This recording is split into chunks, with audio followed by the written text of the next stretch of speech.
ఇచ్చే సామాజిక విరోధుడు కార్యకర్త. సమాజం యొక్క సగం బలాన్ని అంతా కూడా పత్రికా విలేకరులే మోస్తారు. ఏది తప్పు ఏది ఒప్పు, ఎక్కడ ఏమి జరిగింది, తప్పొప్పులను క్షుణ్ణంగా పరిశీలించి సమాజానికి అందించే పత్రికా మహోదయులకు మరొకసారి స్వాగతాన్ని పలుకుతూ, నా పేరు దాదా సలాం, నేను గోదావరి ఖని నుంచి వచ్చాను. ప్రస్తుతం సమస్య మీకు తెలుసు.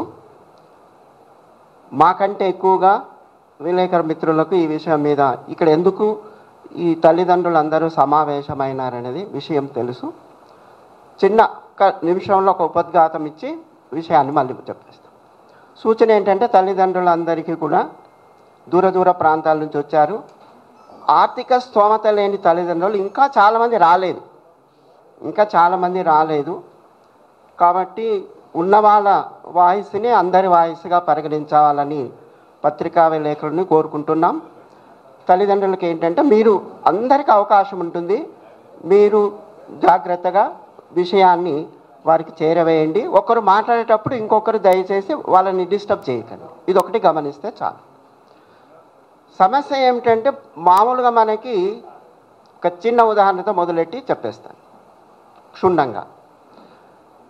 ఇప్పుడు జరిగిన ఈ 3 కోట్ల వ్యవహారంలో సోషల్ మీడియాలో వచ్చిన విషయాన్ని ఒక్కొక్క వ్యక్తి ఒక్కొక్క రకంగా మాట్లాడిన విధానాన్ని మనం పరిశీలిస్తే, ఒకరేమో ఒక్కరే అంటారు, ఒకరేమో విన్నాము అంటారు, ఒకరేమో చివరికి 1700 కోట్ల స్కామ్ జరిగింది అని అంటారు.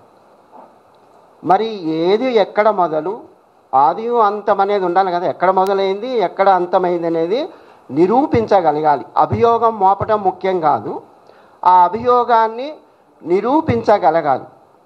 ఇక్కడుండే తల్లిదండ్రులు ఒక్కొక్కరు 3 కోట్ల రూపాయలు ఇచ్చే అవకాశం ఉన్నదా, ఇవ్వగల ఆర్థిక స్తోమత ఉన్నదా, తిండికి తిప్పలు పడి అప్పులు చేసి ఈ విద్యార్థులను తమ పిల్లలని పోటీ పరీక్షల నిమిత్తం, కళాశాల విద్య ఒక ఎత్తు, పోటీ పరీక్షలకు కొన్ని వేల లక్షల రూపాయలు ఖర్చు పెట్టిన వాళ్ళని అప్పులు చేసి అందరికీ ఆర్థిక స్తోమత ఉండదు. ఇక్కడ ఉన్న వాళ్ళలో నాకు తెలిసి 90% ఆర్థిక స్తోమత లేక అప్పులు ఇచ్చి చేసిన వాళ్ళు ఉన్నారు. తర్వాత పిల్లల వయస్సు మించిపోతున్నది. ఇంటి చుట్టూ ఇంటి పక్కల వాళ్ళందరూ కూడా ఏమడుగుతున్నారు, పిల్లలకు పెళ్లిళ్ళు ఎప్పుడు చేస్తారు, ఇంకేం చేస్తారు, ఇంకెన్ని పరీక్షలు రాయిస్తారు, ఇది వాదన. కాబట్టి అందరికీ ఏమిటంటే, ఈ కాలంలో ఒక ఉద్యోగం ఉంటే వాళ్ళ జీవనం వాళ్ళు గడుపుకుంటారు, అందరికీ ఆస్తుపాస్తులు ఉన్నావు కాబట్టి, ముఖ్యంగా ప్రభుత్వ ఉద్యోగం ఉంటే అదొక క్షేమము అనే దానితో తల్లిదండ్రులు తమ త్యాగాలను చేసి తినక వాళ్ళకి ఇస్తున్నారు. కాబట్టి మామూలుగా మనం చెప్తుంటాము, వటుడు ఇంతై అంతంతై అన్నట్టుగా ఒక అబద్ధము మామూలుగా మనం చిన్నప్పుడు కథల్లో వింటుంటాం. ఎవరైనా ఒక చిన్న పామును వదిలితే అది అందరి చుట్టూ తిరిగేటప్పటికి పెద్ద ఆదిశేషుడై నిలబడును అని అంటారు. ఇప్పుడు కూడా మేము ఇక్కడ రాకపోతే ఆదిశేషుడు ఇంకా అనంత లోకాల వరకు పోయి ఈ తల్లిదండ్రులు నిజంగానే 3 కోట్లు ఇచ్చేసి ఉద్యోగాలు కొనుక్కున్నారు. మనకు తెలుసు, మౌనం అర్ధాంగీకారం అంటారు. ఒక